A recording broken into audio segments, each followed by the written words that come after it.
What's happening, guys? It's Bharat Nagpal for iGandroid in, and today we're going to be reviewing the new Sony Xperia C. Now, the Xperia C is Sony's first foray into the budget MediaTek dual SIM smartphone space, and this device is powered by Android 4.2.2 and it runs on the MediaTek 6589 chipset. First and foremost, let's talk about the hardware on the device. So over at the front, you can see a 5-inch display. It has a 540 by 960 pixel resolution, which makes it a total of 220 pixels per inch. Front screen has a multi-touch of only 4 fingers, which is slightly disappointing. On the inside, like I said earlier, is a MediaTek 6589 chipset, which is clocked at 1.2 GHz on quad cores, and it has the PowerVR SGX 544 GPU. You also get 1 GB of RAM and 4 GB of internal storage and micro SD card expandability up to 32 GB. The battery is a 2390 mAh battery, which is fairly good, and we'll talk about that in just a minute. On the back, you have an 8 megapixel camera, which does have autofocus, HDR, and full HD video recording along with video stabilization, and the front-facing camera is just a VGA camera with really poor video quality. So that's it for hardware. Let's talk about the build quality of the device. The device is mostly made out of plastic. In fact, it's completely plastic, and you can feel that the minute you handle the device. But being plastic, it is not made poorly, and in fact the build quality is really superb. It's a solid build phone, and it's one of the best in terms of build quality in this price bracket. The back panel is removable, and you can access your dual SIM card slots along with the micro SD card slot once you remove the back panel.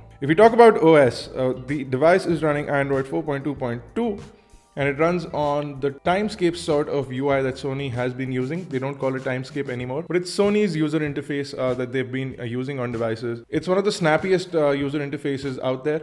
It's really fast and intuitive, but it's sort of dated and needs to be changed now. We believe it needs to be upgraded. It needs to be cleaner. Sony hasn't done that in a long time. You do get your standard set of applications from Sony, and you can download a lot of applications for Sony devices from the Play Store as well. You also get Sony specific widgets that are preloaded onto the device.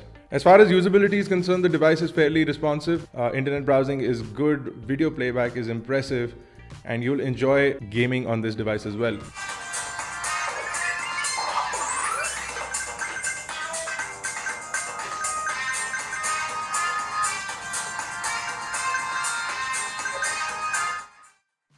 We checked out the benchmarks in the device. The benchmark scores were average for this chipset and can be compared to any other device running the MediaTek 6589. Funnily enough, no information is available on the camera module, and it does not seem to be the Sony sensor that we are used to. So it would be really ironic if Sony didn't use one of their own sensors on the handset. Camera quality seems slightly lower than usual, and images are slightly less sharp when compared to 8 megapixel cameras from other Sony smartphones. Video quality is decent, and video stabilization is also decent. You'll get a standard quality video in terms of the color reproduction is not that great from the camera sensor, and that in itself proves that the sensor is not as good as comparative sensors from Sony. Overall, the device offered great feedback in terms of usability, in terms of build quality, and in terms of performance. It is running Android 4.2.2, and an Android 4.3 upgrade is far away. As far as Sony is concerned, they don't have any dedicated update timeline, so you can expect it not by the end of this year and hopefully before the end of the second year's half. Now, the 2390 mAh battery is good enough for the device, and it will last you a good day. You'll get about 5 to 6 hours of talk time on 3G. You can also switch between SIM cards and use the internet and play games. So you can last a full day with this battery, and it's fairly good. You'll be pretty happy with the battery life. Call quality and networks are solid, and the overall device fared fairly well in our network tests. We had 0 to little drop calls, almost negligible, and switching between SIM cards is easy. You can choose which SIM card you want to make a call from, and calls incoming come on both SIM cards. In conclusion, the Sony Xperia C is yet another device in the MediaTek 6589 chipset list. The only advantage is that this device comes from a renowned manufacturer with good service and support and pretty impressive build quality. You also have custom UI on board and hopefully a software update in the near future.